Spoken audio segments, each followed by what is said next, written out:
When a racist doctor named Hammond refuses to save a black girl's life named Abigail, karma immediately turns the tables and hits back hard. As his life spirals out of control, he's forced to confront the prejudice that nearly costs lives. Will he find redemption before it's too late? Before we get into the story, comment below where in the world you are watching from today, and if you like this story, don't forget to subscribe.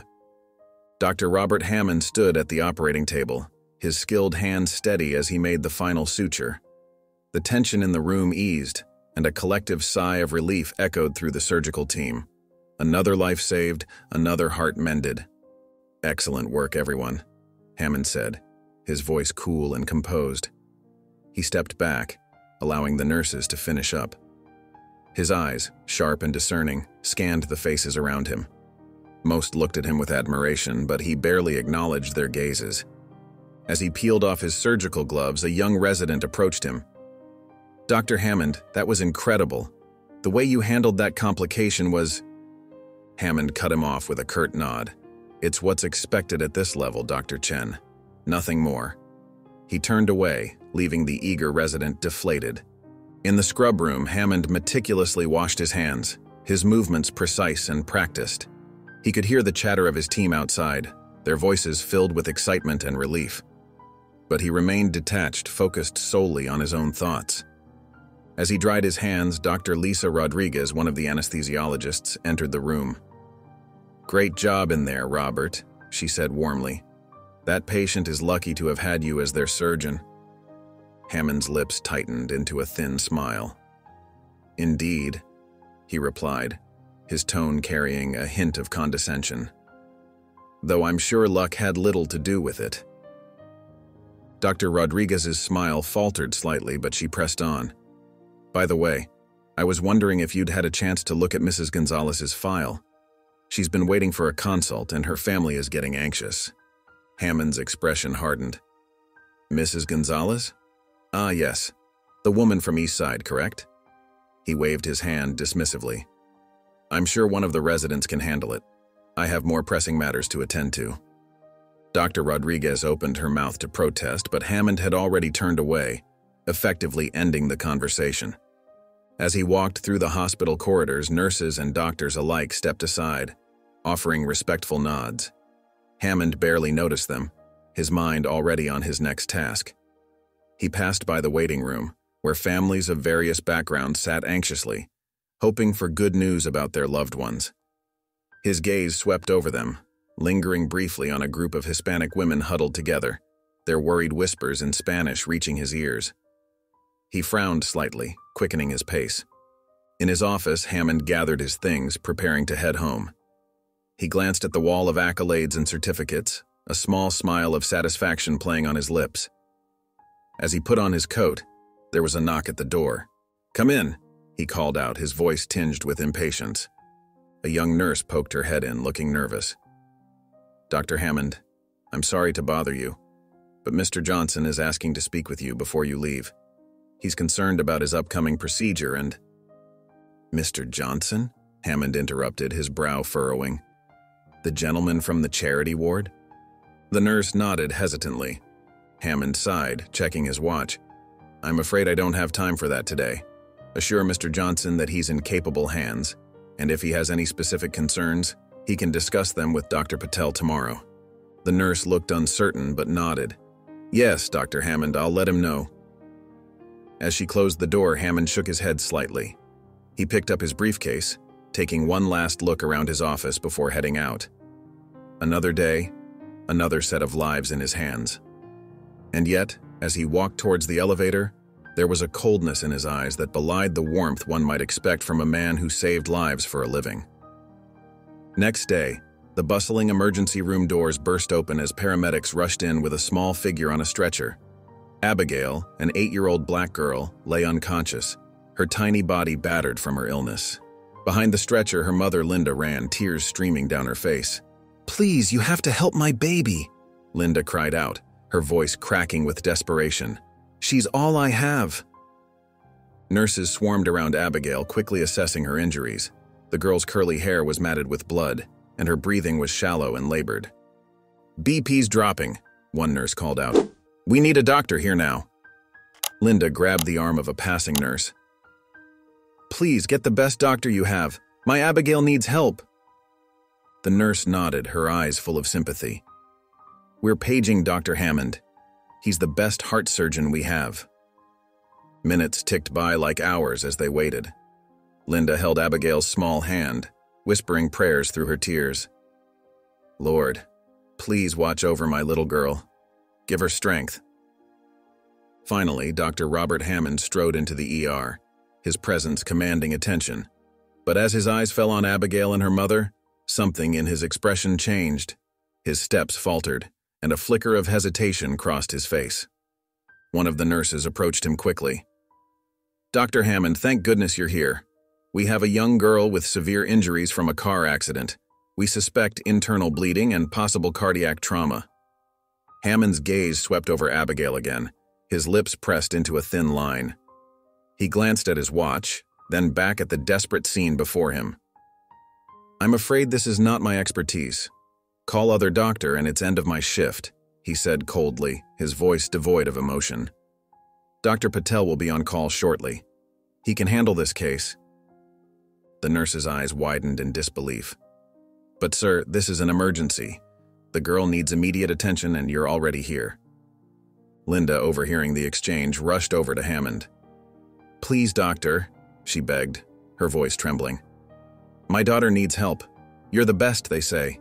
Please save my Abigail." Hammond stiffened, taking a step back from Linda's outstretched hands. "As I said, I can't cover this. The on-call doctor will be here soon. Good evening." With that, he turned on his heel and walked away, ignoring the shocked gasps of the nurses and Linda's heart-wrenching sobs. As he pushed through the ER doors, the sound of monitors beeping urgently faded behind him, but the weight of his decision settled heavily on his shoulders. As Dr. Hammond pushed through the ER doors, a wave of relief washed over him. He had escaped the uncomfortable situation, justifying his actions to himself. "It's not my responsibility," he muttered, straightening his lab coat. But fate had other plans. Just a few steps down the hallway, a sharp, searing pain erupted in Hammond's chest. It felt like a vice grip squeezing his heart. His breath caught in his throat and his vision blurred. "No!" he gasped, clutching at his chest. "This can't be happening!" Hammond stumbled, his legs giving way beneath him. He crashed to the floor, his body convulsing with pain. The world spun around him as he struggled to call for help. Back in the ER, a nurse noticed Hammond's collapse through the glass doors. "Oh my God," she cried out. "Dr. Hammond's down." The medical staff, who moments ago had been frantically working on little Abigail, now found themselves torn between two emergencies. A team rushed to Hammond's side, their faces a mix of shock and concern. "He's having a massive heart attack," one of the doctors announced, checking Hammond's vitals. "We need to get him into surgery immediately." As they wheeled Hammond back into the ER on a stretcher, his eyes met Linda's. She stood frozen, watching the man who had refused to help her daughter now fighting for his own life. The irony wasn't lost on anyone in the room. "We need a surgeon now," shouted one of the nurses. "Who's available?" A tense silence fell over the ER as they realized their top heart surgeon was now the patient. Then, a calm voice cut through the chaos. "I'm here," said Dr. Angela Davis, striding into the room. Her presence brought a sense of relief to the frantic staff. Dr. Davis quickly assessed both situations, Abigail's critical condition and Hammond's heart attack. Without hesitation, she took charge. "Prep them both for surgery," she ordered. "We'll save them both. Call Dr. Santos to help assist Abigail. She's expert here." As the staff scrambled to follow her instructions, Dr. Davis locked eyes with Hammond. His face, usually so composed, now showed fear and vulnerability. She leaned down close to him. "Don't worry, Dr. Hammond," she said softly. "I'll take good care of you." Dr. Angela Davis took a deep breath as she scrubbed in for surgery. Her hands moved with practiced precision, but her mind was a whirlwind of conflicting emotions. She couldn't help but remember the countless times Dr. Hammond had dismissed her ideas, overlooked her achievements, and treated her with thinly veiled contempt. "You can do this, Angela," she whispered to herself, pushing those memories aside. "You're a professional." As she entered the operating room, the gravity of the situation hit her. There, on the table, lay the man who had made her career so difficult. Yet she felt no satisfaction in seeing him vulnerable. Instead, a sense of purpose filled her. "Scalpel," she requested calmly, her voice steady and sure. As Angela worked, her skilled hands moved with grace and precision. The operating room was silent except for the beeping of monitors and her occasional requests for instruments. She focused entirely on the task at hand, determined to give Hammond the same level of care she would give any patient. In the adjacent operating room, Dr. Santos was working diligently on little Abigail. Angela's mind briefly flickered to the child, hoping she would pull through. Hours passed, and Angela's forehead glistened with sweat. The surgery was complex, but she never faltered. As she made the final suture, a sense of relief washed over her.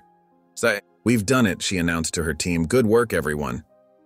As they wheeled Hammond to recovery, Angela felt a mix of emotions: pride in her work, relief at the successful surgery, but also a lingering sadness at the prejudice that still existed in their profession. In the quiet of the scrub room, Angela finally allowed herself a moment of reflection. She thought about Hammond's dismissive attitude, his subtle jabs, and the pain they had caused her over the years. For a brief moment, she wondered what might have happened if she had let those feelings affect her work today. But as quickly as the thought came, she pushed it away. That wasn't who she was. Her dedication to saving lives, to being the best doctor she could be, was stronger than any resentment. "We're all human," she murmured, washing her hands. "We all deserve compassion." As Angela left the operating room, she held her head high. She had done her job, and done it well. Whatever happened next, she knew she had stayed true to her oath and her principles. The following day, Dr. Robert Hammond's eyes fluttered open, his vision blurry and unfocused. The stark white ceiling of the hospital room slowly came into view as he blinked away the fog of anesthesia. His chest felt heavy and a dull ache radiated through his body. A nurse noticed he was awake and approached his bedside. "Dr. Hammond, how are you feeling?" she asked gently. Hammond tried to speak, but his throat was dry and scratchy. The nurse offered him a small sip of water through a straw. After a moment, he managed to croak out, "What happened?" "You had a heart attack, Dr. Hammond," the nurse explained. "You were very lucky. Dr. Davis performed emergency surgery and saved your life." Hammond's brow furrowed in confusion. "Dr. Davis?" he asked, his voice barely above a whisper. "Yes, Dr. Angela Davis," the nurse confirmed. "She was the surgeon on call when you were brought in." The information hit Hammond like a ton of bricks. Angela Davis, the very colleague he had often dismissed and belittled, had saved his life. A mix of emotions washed over him: shock, disbelief, and a burning sense of humiliation. He closed his eyes, trying to process this new reality. His pride, already wounded by his own medical emergency, now felt utterly shattered. Hammond had always prided himself on being the best, on not needing anyone else. And now, he owed his life to someone he had considered beneath him. The nurse continued to explain the details of his surgery and recovery, but Hammond barely heard her. His mind was consumed with the bitter irony of his situation. He, Robert Hammond, the renowned heart surgeon, had been at the mercy of Angela Davis's skills. When the nurse finished speaking, she asked, "Is there anything else you need, Dr. Hammond?" Hammond forced himself to open his eyes and look at her. He knew what was expected of him, what social norms dictated he should say. With great effort, he managed to force out a weak, "Thank Dr. Davis for me." The words tasted like ash in his mouth. Even as he said them, internally, he seethed with humiliation and resentment. He didn't feel grateful. He felt angry and bitter that circumstances had forced him into this position of weakness. As the nurse left the room, Hammond turned his head to stare out the window. He didn't think about the little girl, Abigail, whose case he had abandoned. He didn't reflect on the choices that had led him to this moment. Instead, his mind fixated on his own survival and the blow to his ego. He had survived, yes, but at what cost to his pride? The thought of facing his colleagues, of everyone knowing that Angela Davis had saved him, made him cringe. How could he maintain his air of superiority now? Hammond closed his eyes again, trying to shut out these thoughts, but they persisted, swirling in his mind like a relentless storm of bitterness and wounded pride. As the days passed, Dr. Robert Hammond's recovery progressed slowly. His body, once a testament to his skill and dedication, now felt weak and unfamiliar. The hospital room, which had always been his domain, now felt like a prison. One morning, Dr. Patel, the head of cardiology, entered Hammond's room. His face was serious as he approached the bed. "Robert," Dr. Patel began, his voice gentle but firm, "we need to discuss your recovery plan." Hammond tried to sit up straighter, wincing at the effort. "What about it? When can I get back to work?" Dr. Patel sighed. "I'm afraid it's not that simple. Your heart attack was severe, Robert. You're going to need significant time to recover." "How long?" Hammond demanded, his voice rising slightly. "We can't say for certain," Dr. Patel explained. "But it's clear you won't be able to return to work for an indefinite period. We're recommending you take medical leave, effective immediately." The words hit Hammond like a physical blow. Medical leave? Indefinite period? His mind reeled at the implications. "But my patients," he protested weakly. "My surgeries." "We've already reassigned your cases," Dr. Patel said. "Your health has to be the priority now, Robert." Hammond slumped back against his pillows, feeling defeated. His career, the very thing that defined him, was slipping away. The thought of stepping away from his work, even temporarily, filled him with dread. As the days wore on, Hammond found himself trapped in a cycle of frustration and self-pity. He snapped at nurses, refused physical therapy sessions, and generally made himself a difficult patient. It was during one of these moody afternoons that he overheard a conversation outside his room. Two nurses were talking in hushed tones, but their words carried clearly through the half-open door. "Did you hear about that little girl from last week?" one nurse asked. "The car accident victim?" "Oh, you mean Abigail?" the other replied. "Yeah, I heard she barely made it." Hammond's ears perked up at the mention of the name. Abigail. Why did that sound familiar? "It's a miracle she survived," the first nurse continued. "If Dr. Abigail and Dr. Santos hadn't stepped in after Dr. Hammond refused to help." Hammond felt his blood run cold. Suddenly he remembered. The little black girl in the ER, the one he had walked away from. The realization of what he had done hit him like a ton of bricks. The nurses' voices faded as they moved down the hallway, but their words echoed in Hammond's mind. He had refused to help a child in need, and she had nearly died because of it. The weight of his actions pressed down on him, making it hard to breathe. For the first time since his heart attack, Hammond's thoughts weren't focused on his own misfortune. Instead, he found himself wondering about Abigail. Had she survived? What condition was she in? And how many others had he turned away in his arrogance? As the days passed, Hammond found himself increasingly troubled by thoughts of Abigail. The little girl's name echoed in his mind, a constant reminder of his failure to help her. He tried to push these thoughts away, focusing instead on his own recovery, but they persisted, gnawing at the edges of his conscience. One afternoon, as Hammond lay in his hospital bed, he overheard a conversation between two nurses outside his room. Their voices were low, but he could make out every word. "Poor Abigail," one nurse said, her voice filled with sympathy. "She's such a brave little thing, but her recovery is so slow." "I know," the other nurse replied, "and her family is struggling to keep up with the medical bills. It's heartbreaking." Hammond felt a sharp pang in his chest that had nothing to do with his heart condition. He closed his eyes, trying to block out their words, but they continued to seep through. "Did you hear about her latest setback?" the first nurse asked. "She developed an infection last week. It's really slowing down her progress." Hammond's hands clenched into fists. He wanted to cover his ears, to drown out the reality of what his actions had caused. But he couldn't escape the truth. As the nurses moved away, their voices fading, Hammond was left alone with his thoughts. He tried to rationalize his actions, telling himself that he had been at the end of his shift, that he was tired, that someone else could have helped. But deep down, he knew these were just excuses. The guilt he had been suppressing began to bubble up, threatening to overwhelm him. He remembered the moment he had turned away from Abigail, the split-second decision that could have cost her life. How many times had he done something similar in the past, he wondered, without ever knowing the consequences?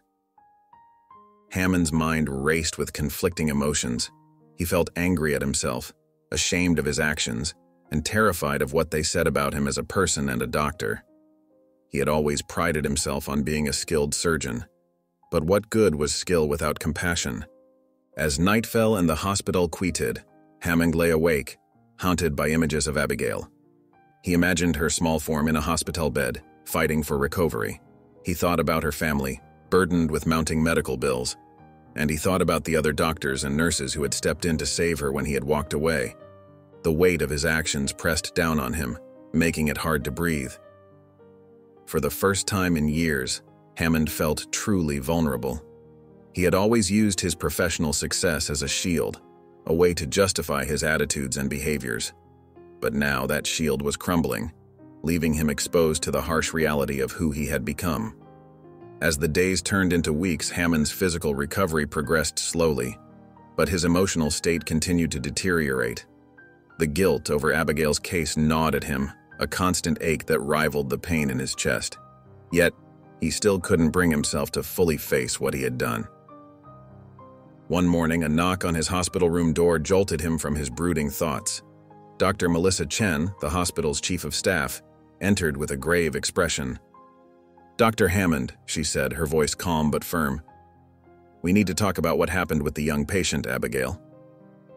Hammond's heart raced. He had been dreading this moment. Dr. Chen continued, "The hospital administration is reviewing your medical license. Your decision to abandon a critical patient has raised serious ethical concerns." The words hit Hammond like a physical blow. He struggled to find his voice. I was off duty," he stammered weakly. Dr. Chen's eyes hardened. "As a doctor, we're never truly off duty when a life is at stake. You know that, Robert." Hammond felt the walls closing in. The career he had built over decades, the reputation he had cultivated, it was all hanging by a thread. "We'll be conducting a full review," Dr. Chen explained. "Until then, your medical privileges are suspended." As she left the room, Hammond sat in stunned silence. The possibility of losing his career loomed large, casting a dark shadow over his already fragile state. That night, Hammond's health took a turn for the worse. His chest pains intensified, and his breathing became labored. As nurses rushed to stabilize him, he caught a glimpse of his reflection in a nearby window. The man staring back at him was a far cry from the confident surgeon he once was. In that moment, Hammond realized he had hit rock bottom. His body was failing him, his career was in jeopardy, and the weight of his actions threatened to crush him. Yet, even as he grappled with these harsh realities, a small part of him still clung to his old prejudices, unwilling to fully confront the truth of what he had done. As the days turned into weeks, Hammond found himself in the hospital's physical therapy wing, struggling through exercises that once would have seemed trivial. His body, weakened by the heart attack, refused to cooperate, and his frustration grew with each passing session. "Come on, Dr. Hammond, just a few more steps," his therapist encouraged, guiding him along the parallel bars. Hammond gritted his teeth, sweat beading on his forehead. "This is ridiculous," he muttered, his breath coming in short gasps. "I should be in the operating room, not hobbling around like an invalid." The therapist smiled patiently. "Recovery takes time, doctor. You'll get there." But Hammond wasn't convinced. Every day felt like a battle, and his mood soured further. He snapped at nurses, complained about the food, and generally made himself an unpleasant patient. On a particularly trying afternoon, Hammond was wheeled into the therapy room, his scowl firmly in place. As he prepared to begin his exercises, he noticed a woman across the room, her arm in a sling, working with another therapist. There was something familiar about her, and as she turned, Hammond's heart skipped a beat. It was Linda, Abigail's mother. For a moment, Hammond considered asking to leave, but before he could, Linda's eyes met his. To his surprise, her face lit up with a warm smile. "Dr. Hammond," she said, making her way over to him. "It's good to see you up and about." Hammond swallowed hard, unsure how to respond. "Mrs. I'm sorry, I don't know your last name." "It's Sampson," Linda replied, still smiling. "But please call me Linda." Hammond nodded stiffly. How is your daughter?" he asked, the words feeling strange in his mouth. Linda's eyes softened. "Abigail is doing better, thank God. It's been a long road, but she's a fighter." Hammond felt a twinge of guilt. That's good to hear," he managed. "And how are you doing, doctor?" Linda asked, genuine concern in her voice. "I heard about your heart attack. I'm so sorry you're going through this." Hammond was taken aback by her kindness. Here was a woman whose daughter he had refused to help, yet she was offering him compassion. He felt a lump form in his throat. "I'm managing," he replied, his usual brusqueness faltering. "It's not easy." Linda nodded understandingly. "Recovery never is, but you're here, doing the work. That's what matters." As they continued to exchange small talk, Hammond found himself relaxing slightly. Linda's warmth and grace were disarming, chipping away at the walls he had built around himself. As the days passed, Hammond found himself looking forward to his therapy sessions, not just for the physical improvement, but for the chance to talk with Linda. Her presence was like a soothing balm to his troubled soul. One afternoon, as they both finished their exercises, Linda sat down next to Hammond, her face glowing with a mother's pride. "You know," she began, her voice soft and warm, "Abigail drew a picture of her hospital room today. She even included all her favorite nurses." Hammond felt a pang of guilt. "She seems like a remarkable child," he said, his voice barely above a whisper. Linda nodded, her eyes shining. "Oh, she is. Even after everything she's been through, she still finds reasons to smile every day. Her faith is so strong, Dr. Hammond. Sometimes I think she's the one keeping us all going." As Linda shared more stories about Abigail, Hammond found himself captivated. He learned how the little girl had faced each challenge with a determination that belied her young age. Despite the pain and the long hours of therapy, Abigail's spirit remained unbroken. "Last week," Linda continued, "when the doctor told her she might need another surgery, do you know what she said? She looked up at him with those big brown eyes and said, 'That's okay.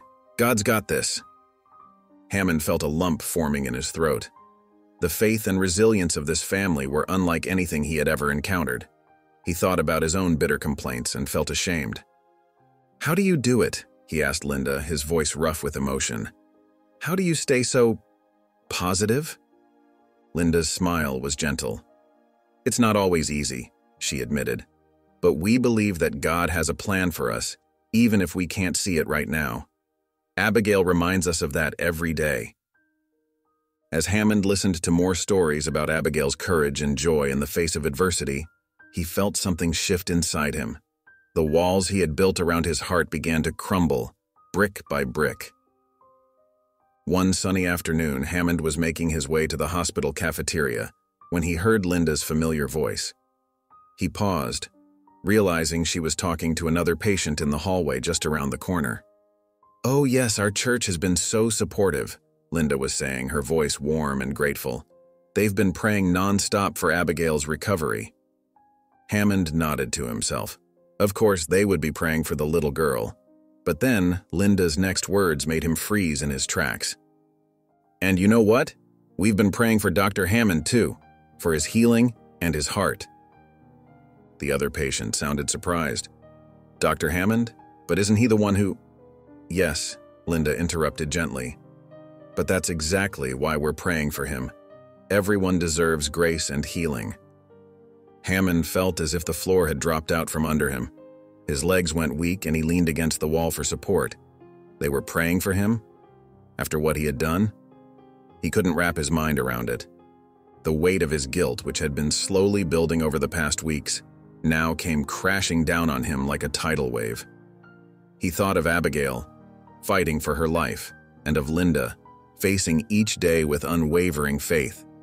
And here they were, extending kindness to him, the very person who had turned his back on them in their moment of need. Hammond's chest tightened, and for a moment he feared another heart attack. But this pain was different. It was the ache of a heart long closed off, now cracking open. He slid down the wall, sitting on the cold hospital floor, oblivious to the curious glances of passing staff. How could they pray for him? How could they find it in their hearts to wish him well? The magnitude of their compassion overwhelmed him. For the first time in years, Dr. Robert Hammond felt tears prick at his eyes. The carefully constructed walls of his pride and prejudice began to crumble, revealing the scared and lonely man beneath.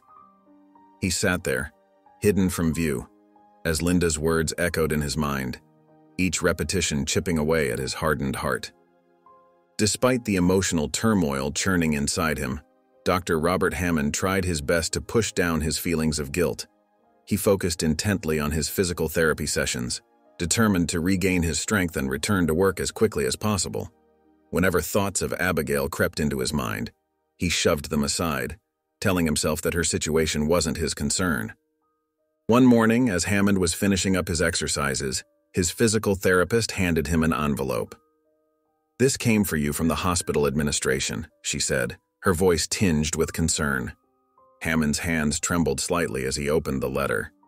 As his eyes scanned the formal text, his face paled. The hospital board was putting his medical license under review due to his abandonment of Abigail during her critical time. "No," he whispered, his voice barely audible. "This can't be happening." The physical therapist touched his arm gently. "Dr. Hammond, are you okay?" He jerked away from her touch, crumpling the letter in his fist. "I'm fine," he snapped, his old, cold demeanor returning like a shield. "This is just a misunderstanding. I'll sort it out." But as he left the therapy room, Hammond's confident facade crumbled. He found an empty waiting area and sank into a chair, his head in his hands. The reality of the situation hit him hard. His entire career, everything he had worked for, was now hanging by a thread. Hammond's mind raced. He had always justified his actions, believing his skills as a surgeon outweighed any personal failings. But now, faced with the possibility of losing it all, he couldn't escape the truth of what he had done. He thought about Abigail, fighting for her life in a hospital bed. He thought about Linda, her unwavering faith and kindness. And he thought about himself, the man he had become, cold, prejudiced, and now, potentially no longer a doctor. For a moment, Hammond allowed himself to feel the full weight of his actions. The guilt he had been suppressing threatened to overwhelm him. But old habits die hard, and soon he was pushing those feelings down again, replacing them with anger and indignation. "This is ridiculous," he muttered to himself, straightening up in the chair. "I'm one of the best surgeons in this hospital. They can't do this to me." But deep down in a part of his heart he rarely acknowledged, Hammond knew the truth. He had failed not just as a doctor, but as a human being. And now, karma had come to collect its due. Dr. Robert Hammond paced in his hospital room, his mind racing with worry. The letter from the hospital board lay crumpled on his bedside table, a constant reminder of the precarious position he now found himself in. His career, the very thing that defined him, was teetering on the edge of ruin. "This can't be happening," he muttered to himself, running a hand through his graying hair. "I'm Dr. Robert Hammond. I've saved countless lives. They can't do this to me." But even as he tried to convince himself, a nagging voice in the back of his mind whispered the truth he didn't want to face. He had refused to help a child in need, and now he might lose everything because of it.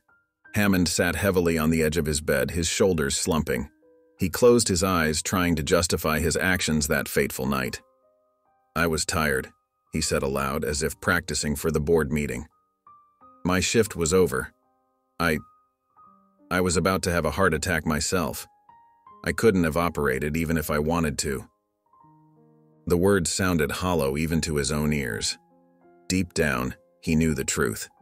It wasn't exhaustion or his impending heart attack that had made him walk away from Abigail. It was his prejudice, plain and simple. Hammond felt a wave of shame wash over him. He had always prided himself on being a professional, on being above such petty biases. But when it mattered most, he had let his prejudice guide his actions, and a child had nearly died because of it. A knock on the door startled him out of his thoughts. A nurse entered, holding another envelope.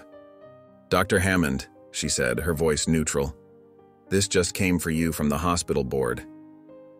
Hammond took the envelope with trembling hands. He opened it slowly, dreading its contents.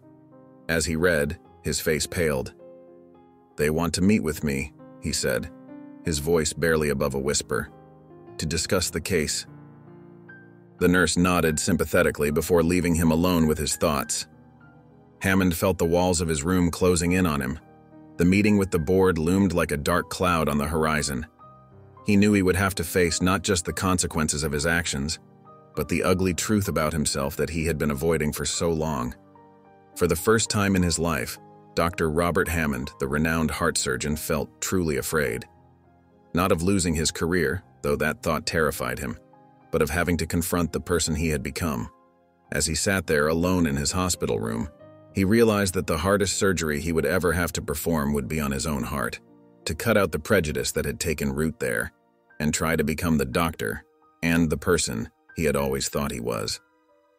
After a couple of days, as Hammond sat in his hospital room, grappling with the weight of his impending meeting with the board, a soft knock on the door interrupted his thoughts. Dr. Angela Davis entered, her face etched with concern. "Dr. Hammond," she said gently, "I have some news about Abigail, the little girl from the ER that night." Hammond's heart raced, a mixture of fear and guilt washing over him. "What is it?" he asked, his voice barely above a whisper. Dr. Davis took a deep breath. "Her condition has worsened. She needs additional surgeries, and her family—" She paused, her eyes filled with compassion. "They're struggling with the mounting medical bills." The words hit Hammond like a punch to the gut. He felt the air leave his lungs as the full weight of his actions came crashing down on him. Abigail, that innocent child, was suffering because of him, because he had turned his back when she needed him most. I see," he managed to say, his voice cracking. "Is there anything that can be done?" Dr. Davis shook her head sadly. "The hospital is doing what it can, but the costs are significant. Her family is trying to raise funds, but it's an uphill battle." As Dr. Davis left the room, Hammond felt a wave of nausea wash over him. He stumbled to the bathroom, gripping the sink as he stared at his reflection in the mirror. The face looking back at him was one he barely recognized, pale, haunted, filled with shame. For the first time since that fateful night, Hammond allowed himself to truly contemplate the consequences of his actions. He had always prided himself on being a healer, someone who saved lives. But in that crucial moment, he had chosen prejudice over his oath as a doctor. A thought suddenly struck him, making his knees weak. Was his heart attack a form of divine retribution? Had some higher power decided to show him the error of his ways in the most poetic manner possible? Hammond sank to the cold tile floor, his back against the wall. He had never been a particularly religious man, but now he found himself wondering about the existence of karma, of a grand cosmic justice. "Is this my punishment?" he whispered to the empty room. "To feel the same helplessness I inflicted on that child and her family?" The irony wasn't lost on him. He, a heart surgeon, had suffered a heart attack moments after refusing to help a child in need. And now, as he faced losing his career and reputation, that same child was fighting for her life, her family drowning in debt. For the first time in years, Dr. Robert Hammond felt truly humbled. The arrogance that had been his shield for so long crumbled away, leaving him raw and exposed. He realized that his heart attack hadn't just been a medical emergency. It had been a wake-up call, a chance for redemption that he had been too blind to see. As Hammond sat in his hospital bed, lost in a whirlwind of guilt and self-reflection, Dr. Angela Davis entered the room once again. This time, her face was etched with a different kind of concern. "Dr. Hammond," she began, her voice gentle but firm, I'm afraid I have some news about your condition." Hammond looked up, his eyes hollow and tired. "What is it, Dr. Davis?" She took a deep breath before continuing. "We've discovered some complications from your heart attack. You're going to need a second surgery." The words hit Hammond like a ton of bricks. He had been so consumed with thoughts of Abigail and his own moral failings that he had almost forgotten about his physical condition. How serious is it?" he asked, his voice barely above a whisper. Dr. Davis's expression softened. "It's necessary, Dr. Hammond. Without it, your recovery could be compromised." Hammond nodded slowly, trying to process this new information. Then, a thought struck him. Who will perform the surgery? There was a moment of hesitation before Dr. Davis answered. "I will, Dr. Hammond. I'm the best surgeon available for this procedure." The irony of the situation wasn't lost on Hammond. Once again, his life would be in the hands of the very woman he had dismissed and belittled for years. The woman who had already saved him once, despite knowing his prejudices. A mix of emotions washed over him: shame, fear, and a strange sense of karmic justice. He looked at Dr. Davis, really looked at her, perhaps for the first time.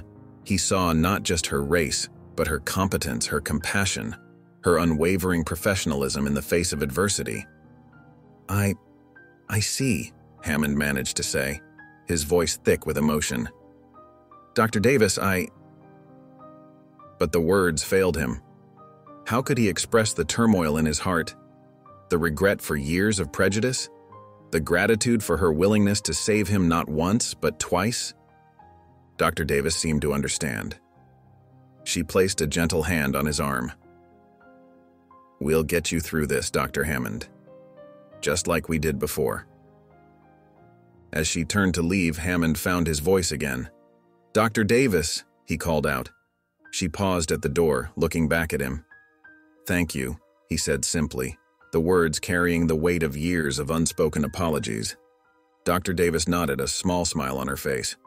"That's what doctors do, Dr. Hammond. We help people, regardless of who they are." As the door closed behind her, Hammond was left alone with his thoughts. The reality of his situation settled over him like a heavy blanket.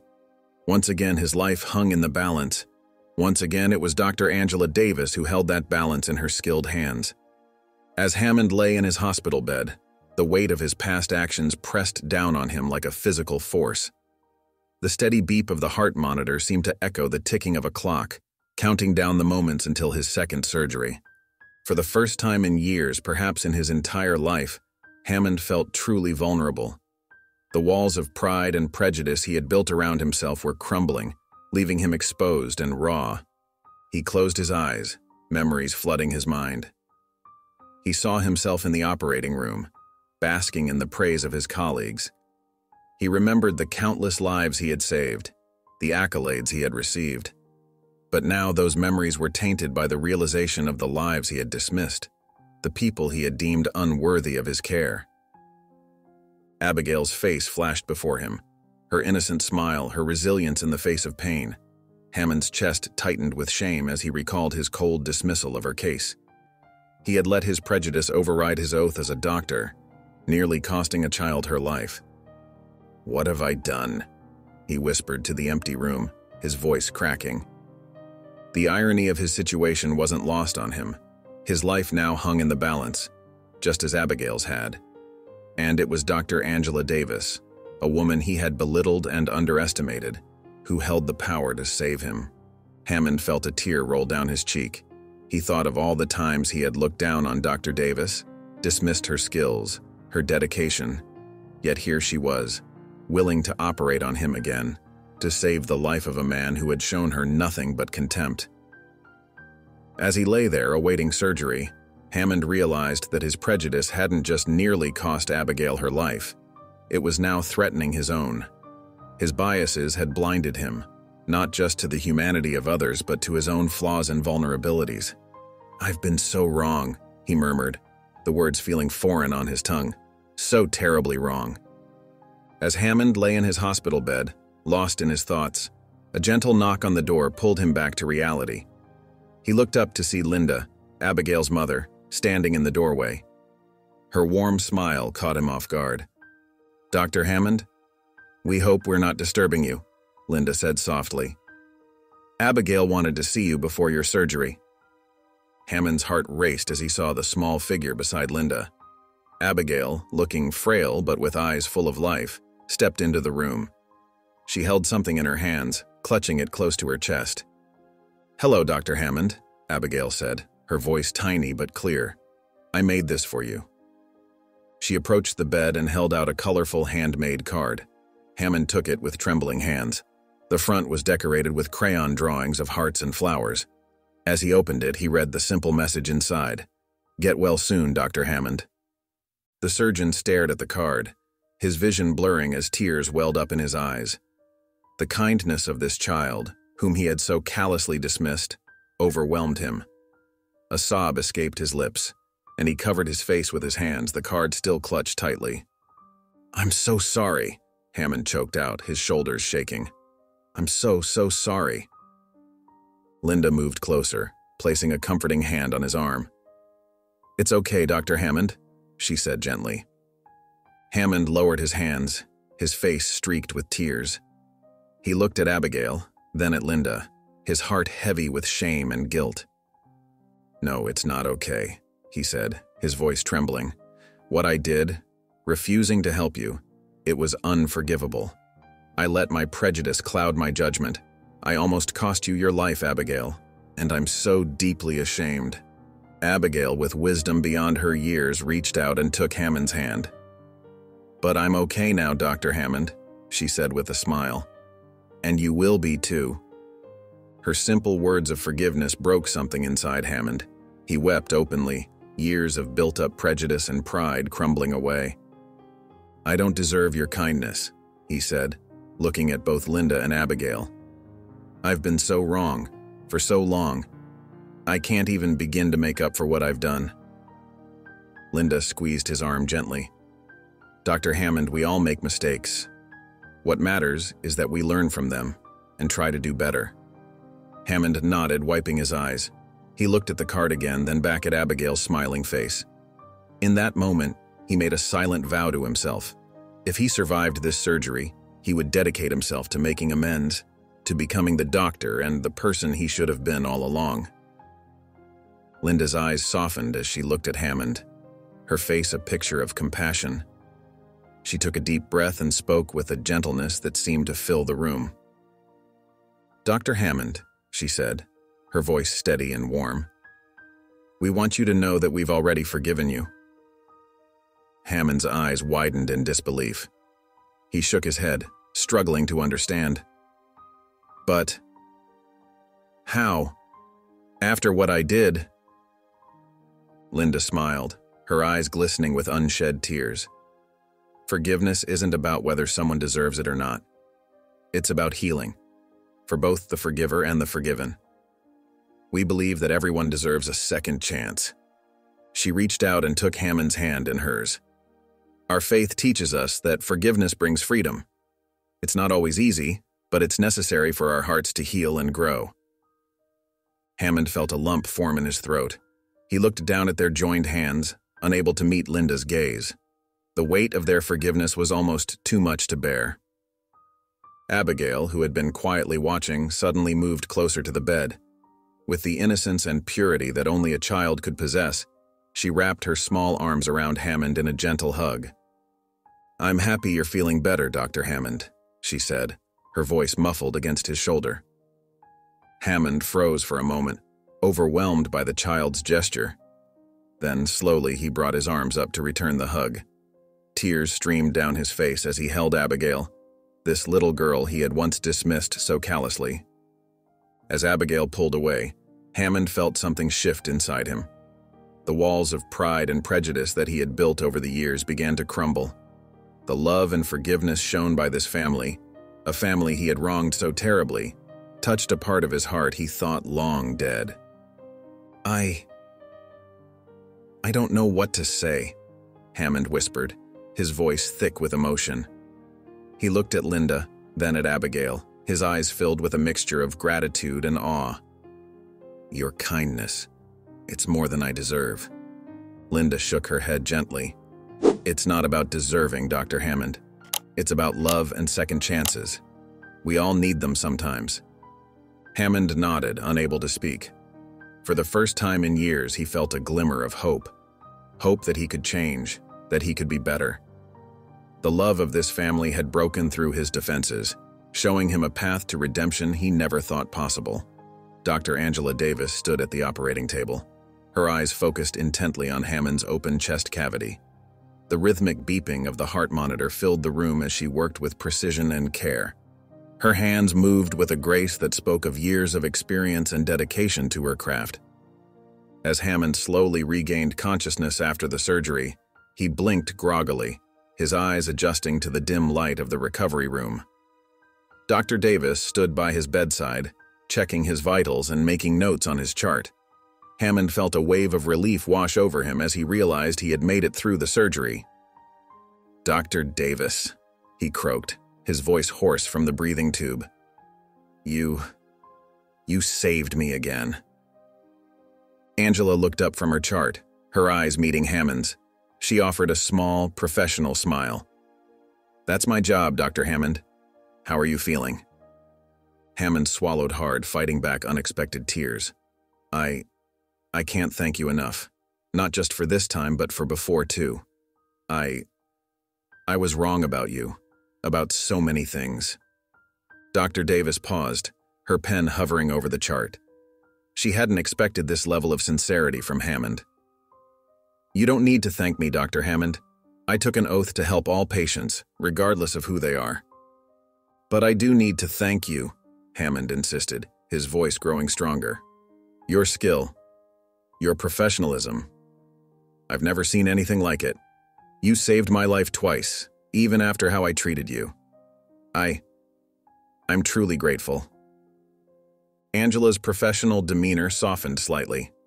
She could see the genuine emotion in Hammond's eyes, so different from the cold disdain she was used to seeing there. "Thank you, Dr. Hammond. I appreciate your words," she said softly. As Hammond lay there looking up at the woman he had once dismissed and belittled, he felt something shift inside him. A sense of humility, unfamiliar and slightly uncomfortable, began to take root in his heart. He realized how much he had to learn, not just about medicine, but about people. "Dr. Davis," he said, his voice thick with emotion, "I hope you can forgive me for my past behavior. I was so wrong." Angela looked at him for a long moment, her eyes searching his face. Then she nodded slowly. "We all have room to grow, Dr. Hammond. What matters is that we recognize our mistakes and try to do better." Hammond nodded, feeling a mix of shame and hope. As Dr. Davis finished her checks and prepared to leave, he called out one last time, "Thank you, Dr. Davis, for everything." As Angela left the room, Hammond closed his eyes, feeling the weight of his newfound humility. He knew he had a long way to go, but for the first time in years, he felt ready to change. As Hammond's recovery from his second surgery progressed, he found himself thinking more and more about Abigail and her family. The weight of his past actions still hung heavy on his heart, but now it was mixed with a newfound desire to make things right. One afternoon, as he sat in his hospital bed, Hammond made a decision. With slightly shaky hands, he picked up his phone and dialed the number Linda had left with him. "Hello?" Linda's warm voice answered. "Mrs. Sampson, this is Dr. Hammond," he said, his voice filled with nervousness and determination. "Oh, Dr. Hammond, how are you feeling? We've been praying for your recovery," Linda replied, her tone genuinely concerned. Hammond felt a lump form in his throat. I'm doing better, thank you. I actually called because I wanted to talk to you about Abigail." There was a pause on the other end of the line. "Is everything okay?" Linda asked, a hint of worry in her voice. Yes, Hammond quickly assured her. I want to help. I'd like to cover all of Abigail's medical expenses. It's the least I can do after everything." Linda was silent for a moment, and Hammond held his breath, unsure of how she would respond. "Dr. Hammond, that's very generous of you," Linda finally said, her voice thick with emotion. "We've been struggling with the bills, and this would be such a blessing. Thank you."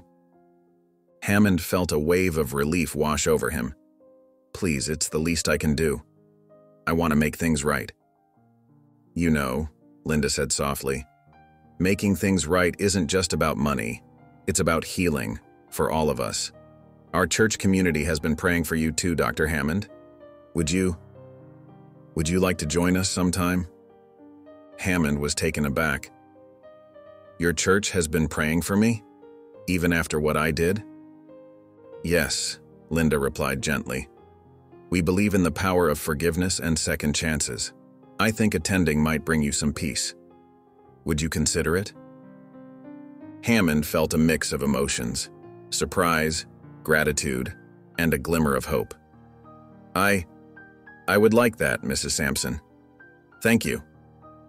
As he ended the call, Hammond felt a sense of lightness he hadn't experienced in years. The road ahead would be challenging, but for the first time, he felt ready to face it with an open heart. On a bright Sunday morning, Hammond found himself standing nervously at the entrance of Linda's church. His hands fidgeted with his tie as he watched families and individuals stream into the building, their faces alight with joy and warmth. He felt out of place, like an intruder in a world he didn't belong to. As he hesitated, a gentle hand touched his arm. He turned to see Linda, her face radiating kindness. "Dr. Hammond, I'm so glad you came," she said, her smile genuine and welcoming. Hammond managed a weak smile in return. "Thank you for inviting me, Mrs. Sampson. I'm not sure I belong here." Linda's eyes softened. "Everyone belongs here, Dr. Hammond. Come on, let's find a seat." As they walked into the church, Hammond was struck by the warmth that seemed to emanate from every corner. People greeted each other with hugs and laughter, and to his surprise, many turned to greet him as well. There were no suspicious glances or whispered comments, just open, honest welcomes. They settled into a pew, and Hammond found himself surrounded by a mix of faces, young and old, of various races and backgrounds. The diversity surprised him, challenging his preconceptions. As the service began, Hammond felt a sense of peace wash over him. The music filled the air, and though he didn't know the words, he found himself swaying gently to the rhythm.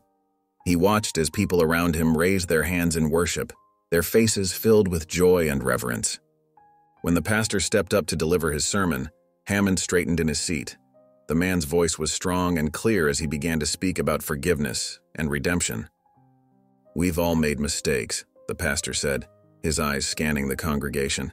"We've all fallen short, but God's love and forgiveness are greater than any sin we could commit."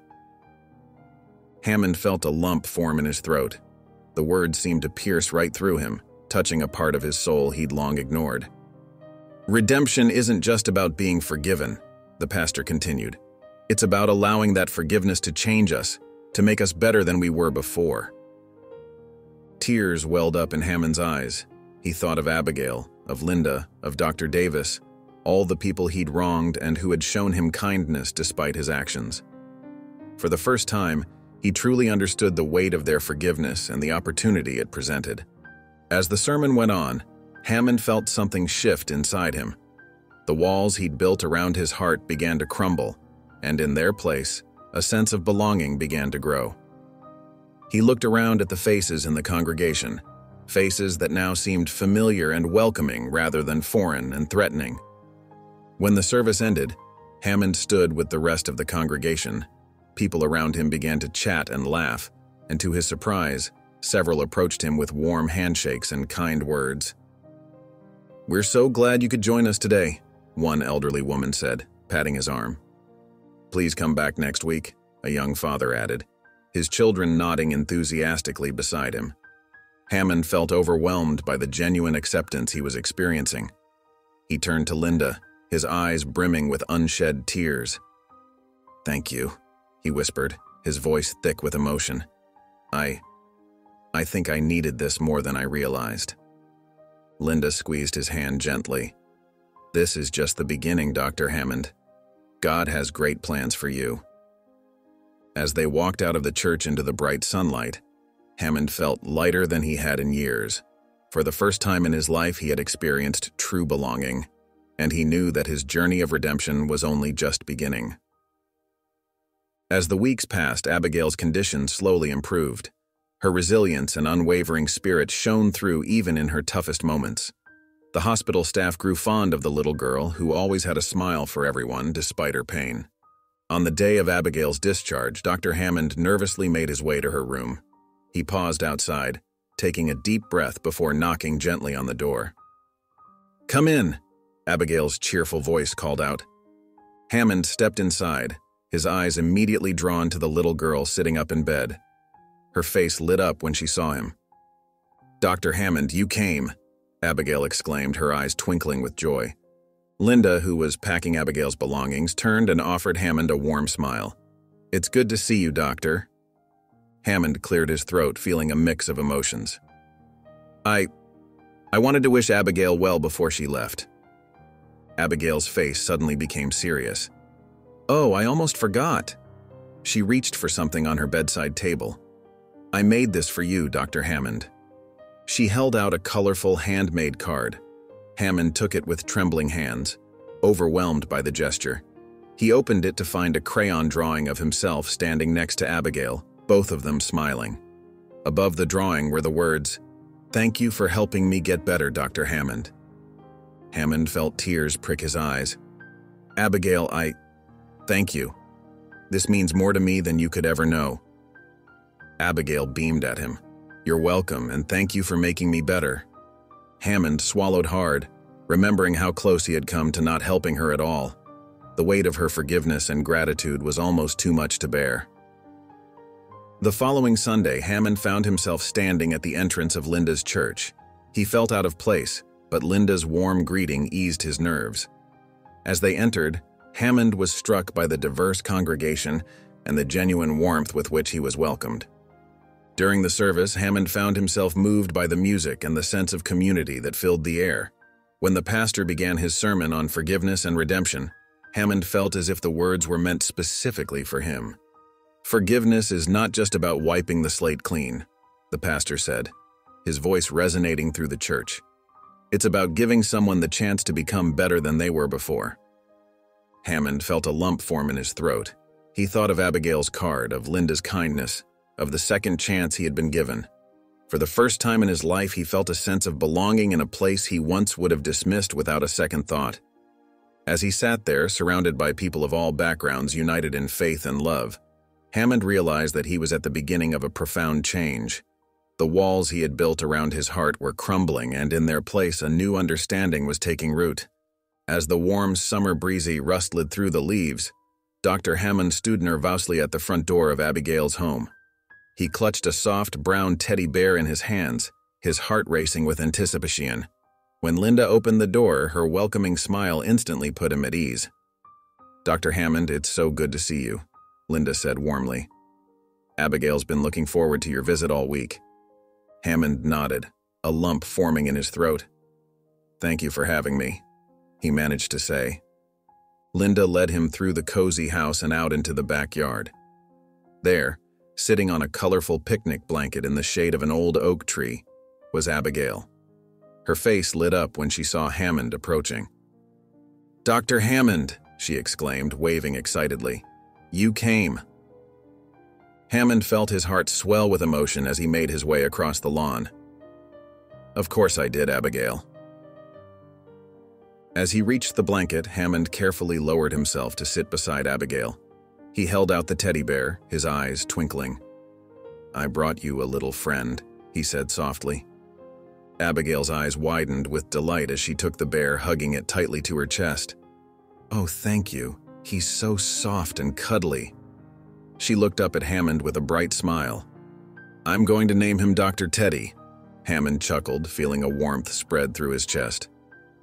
"That's a perfect name," he said, his voice filled with genuine happiness. For the next hour, Hammond and Abigail sat together in the dappled sunlight, talking and laughing like old friends. Abigail introduced Dr. Teddy to her other dolls, creating imaginative stories about their adventures together. Hammond listened intently, marveling at the child's creativity and zest for life.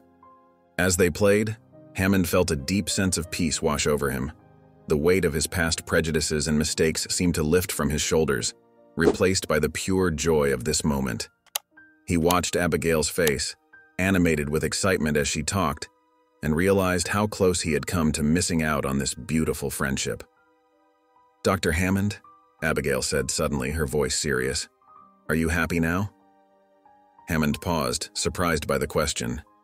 He looked at Abigail, then at the garden around them, bursting with life and color. He thought about the journey that had brought him here, the forgiveness he had received, and the love that had transformed his heart. With tears in his eyes, Hammond nodded. "Yes, Abigail," he said softly. "I'm happier than I've ever been." Abigail beamed at him, then threw her arms around his neck in a tight hug. "I'm glad," she whispered, "because you make me happy too." In that moment, surrounded by the beauty of the garden and the unconditional love of this extraordinary child, Hammond felt a profound sense of gratitude. He realized that his life had been irrevocably changed by the forgiveness and love of this family. As he hugged Abigail back, he silently thanked God for the second chance he had been given and the new path that lay before him. As the months passed, Dr. Hammond's transformation continued to deepen. The once proud surgeon found himself driven by a new purpose: to help children who couldn't afford proper medical care.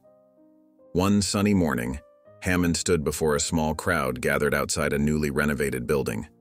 A bright banner hung above the entrance, reading, "Hammond Children's Clinic." His heart swelled with emotion as he cut the ribbon, officially opening the doors to his new mission.